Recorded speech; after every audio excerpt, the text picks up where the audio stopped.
After 4 years and a couple hundred YouTube videos of cooking on a griddle, I've made a lot of happy accidents. Here's the 10 most common ones for you to learn from, hopefully avoid, and help you make better griddle meals for your family.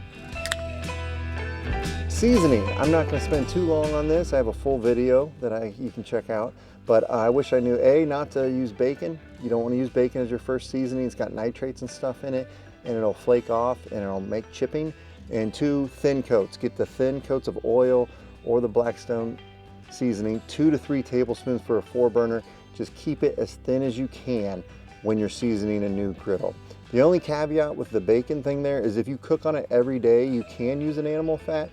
I'm assuming most people don't do that. I don't even do that, and I have a YouTube channel all about griddling. So if you're just doing once a week, once a month, twice a month cooking, don't season it with bacon. Melting plastic. So the sides get hot on all griddles. It doesn't matter which one you buy. It feels like they all get hot. I mean, I haven't owned every griddle, but just from my experience, the ones I have on, they get hot.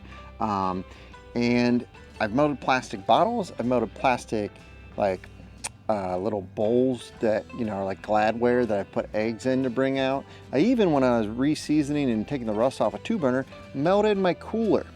And that was after I've already made multiple videos warning people that the sides get hot. So everyone forgets, you'll probably melt some plastic. It's like your initiation into griddling, you know what I mean? We call it a sacrifice to the griddle gods, the plastic bottles that have all gone on to a better place. So watch out for that. Maybe get a side table if you want one, or just don't put anything too close to the sides. Not smashing your burgers thin enough for smash burgers. So this is a 2-parter. So when you do smash burgers, you know, I used to just kind of take a spatula and just smash them down real quick, and they wouldn't be fully smashed all the way out. You want to see holes. You kind of want to see holes. You want them as thin as you can get.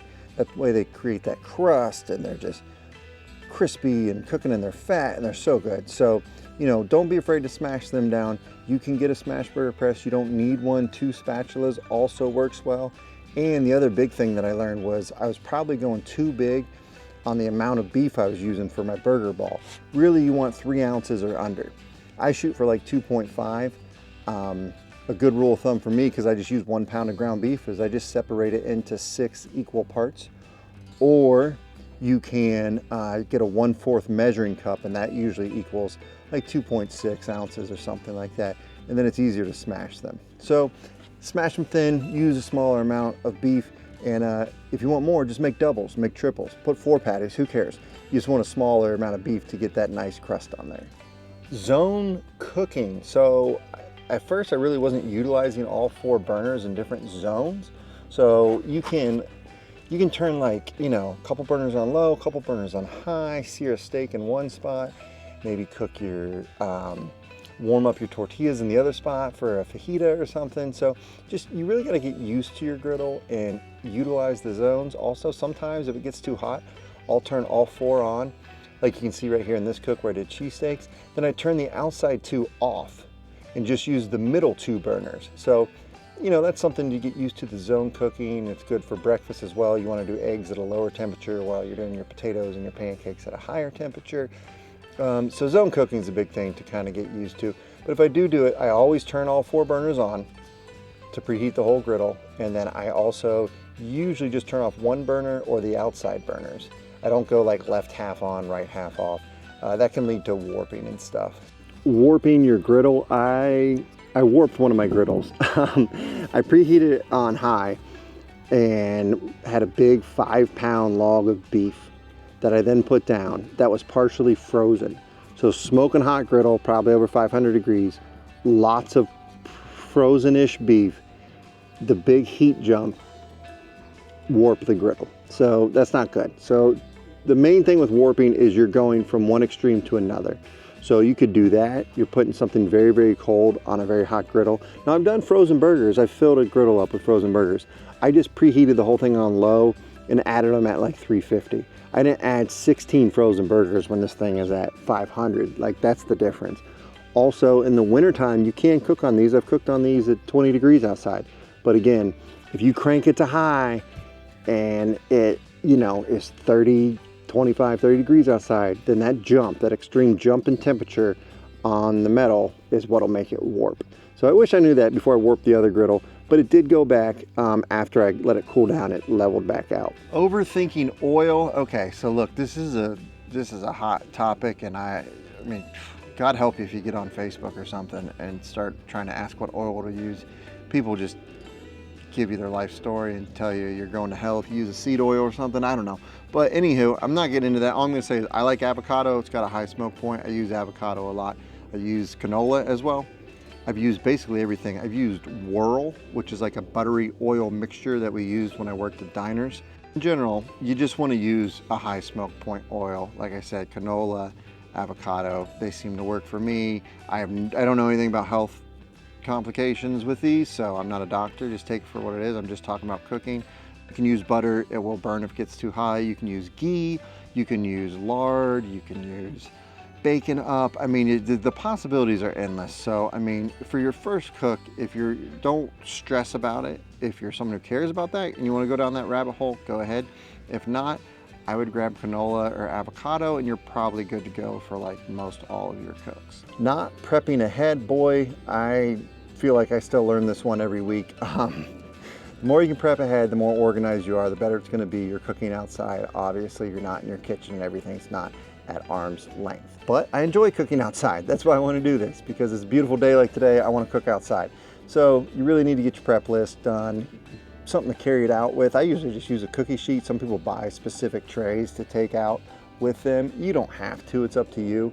But I would just say, you know, you really want to prep everything ahead as far as you can. You don't want to be like out there halfway through your meal, you forgot something, you're screaming at your wife to get it, she doesn't know what it is, you know. That's not good. Free marriage advice from John. Cleaning and removing rust. So I had a rusty griddle. I've had a couple that I've cleaned off, and I took a wire wheel to them, and I did that with an electric drill and basically stripped off all of the seasoning. It works. It takes a long time. It would help if I didn't have battery powered drill and if I had like one that plugged in the wall, because I had to keep recharging the battery.